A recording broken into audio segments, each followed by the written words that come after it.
Thanks so much for being with us here on Atlanta News First Plus. I'm Joy Lim-Nakrin. We do have a special segment planned for today, but I do want to just share with you a little bit of breaking news that we're following just into our newsroom a short time ago. And that is that a judge has rejected former President Trump's bid to essentially get the Fulton County election subversion case thrown out on the grounds of free speech. Remember that Mr. Trump and his legal team had argued that they were essentially, Mr. Trump had been making political remarks, political comments, and that they, regarding the 2020 election, that they were not intended to go any further than that, that it was essentially just speech. And a judge has ruled that actually it was not just speech, it was not just free speech protected by the First Amendment, and so the charges will stand in the Georgia election interference case. We're going to keep following the breaking developments. Obviously, it's a massive RICO case where Fulton County District Attorney Fani Willis has been pursuing charges against the former president and his allies. And we're going to keep following the latest. I'm going to have a full live report coming up for you on our traditional free-to-air programming starting later on this afternoon. For right now, I do want to turn now to something else that we're following here today because we have a special guest joining us live in studio and something a little bit different.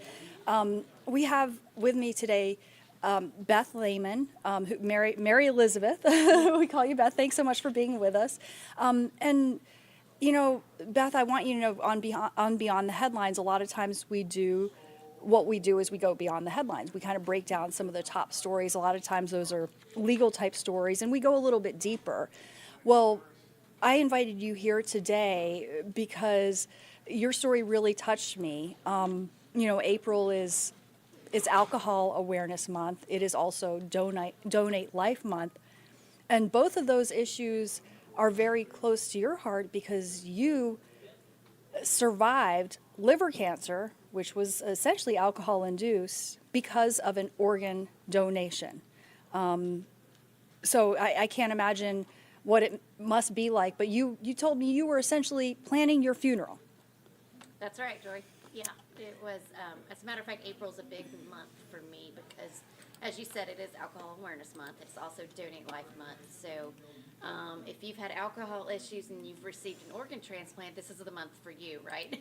So on April 18th of 2021, I was in the throes of dealing with alcoholic cirrhosis and liver cancer, and I was rapidly declining. And I had suffered from a lot of hepatic encephalopathy, which is when the ammonia builds up in your brain and you become, for lack of a better word, very forgetful. And so I was having a very clear-headed day that day. And I said, I've been jotting down notes about my funeral, about my service, about what I wanted to happen. And my parents came up and I said, this is a good time to have that conversation. And we sat in my den, my husband and I, my mom and my dad, we sat in my den and we talked about the details of my funeral. Now, it was COVID, so it was kind of like, okay, who was going to invite, who's not that? And as we did through my entire illness, we did inject some humor in there because it's, you can't get through something like this without the humor. So my joke was that, at the time, I wanted to see if Carrie Underwood could come sing her rendition of the Hallelujah Chorus at my funeral. And, obviously that did not pan out because I didn't need a funeral, but it would have been funny. Could they have done it? That's my question to them. Could you have gotten her there? But we did that. We planned my funeral, and it was a very sad goodbye. Hugs and tears and all that. And then 2 hours later, the phone rings, and I pick up the phone, and they say, this is Piedmont Transplant Center, and we have an organ for you. So within a span of about 2.5 hours, I went through completely being in the mood of planning a funeral and all that, all of a sudden to just jubilation and excitement about the opportunity to get the transplant. So it was a wild day. No, it is incredible. It is incredible. I mean, you literally, we got to see some of the images, and you looked like you were on your deathbed. I mean, what went through your mind? I mean, just what was the pain like, and how did you even get to that point of essentially being on your deathbed? Well, and what I realized the most is that I was sick for a long time, and things kept happening, and things that were symptoms that I did not know were symptoms were happening. And then, I actually saw some of those pictures for the first time in a long time last night, and I was a little shocked. I was a little thrown because it'd been a while since I looked at it, and at that point in time, it was just survival. I have to get up in the morning. Okay, now I have to have the task to get out of bed. Now I need to go to the couch. Now, and then it was just survival, trying to get something in me to eat, and then sleeping. I slept a lot of the time. So, I couldn't walk. I had an injury during my illness. Not an injury, but just kind of what happened to me during radiation was that I shattered my tailbone into multiple pieces. And that was one of the things that was causing me the most of my pain. I kind of thank my tailbone for the pain for that, because I didn't have to go through the pain of cancer, because that was a lot of my pain. But it was a struggle, I will say that. Yeah, no, absolutely. Well, it's incredible your strength in overcoming that struggle, and what you've done now is channel that pain, that trauma, and turned it into something positive. And so now you are not only very active with the American Liver Foundation, but you are the chair of the Atlanta Liver Walk, and that's what you want people to know about is this walk coming up, and what's it all about, and how can people help? I'm so excited to tell you about this. That the American Liver Foundation has not had a presence in the Southeast in quite a while, and they've been slowly bringing the Liver Life Walk back to Atlanta. They have these all over the country, and it's their largest fundraiser. And personally, I look around and I see things constantly with the National Kidney Foundation or the American Heart Association, and I love all that, but where's liver, So I was co-chair of the walk last year, and I'm glad to be chair this year. It's going to be on May 11th at Brook Run Park in Dunwoody, and we have lots of fun stuff planned. I always joke because I say it should be the liver stroll because, you see these 5Ks and you see all that happening. Well, we want people that are living with liver disease to be able to join us. And if there's one thing for sure, when you're living with liver disease, you're not moving very fast. So we offer, it's just a 1.5 mile loop around the park. And if you want to do more, you can. If you want to make it a 5K, you're on 5K, you're more than welcome to. But we do want to offer that so that people can participate with us. Kids and strollers and pets on leashes, all that stuff are welcome. And the walk starts at 10 a.m. and registration is at 9 a.m. prior to that. And you're done by 11 or 11:30 noon at the latest. So there's plenty of time still to go out and have some fun. And this year it is Mother's Day weekend, so we hope that you can bring the entire family out. We're on a huge grassy lawn, so you can bring your picnic blankets and your chairs, and pack a picnic to bring afterwards and make it a fun day, and we can raise some awareness for liver disease. And I did put your contact up on the screen.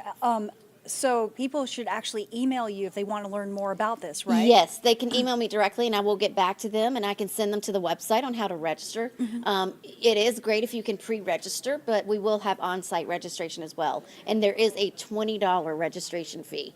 But please note that even the money that for the registration goes directly to the American Liver Foundation, and they're actually doing stuff in Georgia now. Last year I was co-chair of this walk, and we didn't have anything actively going on in Georgia, but we do now. So I can tell you that the funds that we raise are going to help the patients right here in Georgia, like myself, that I know I was. Yeah, absolutely.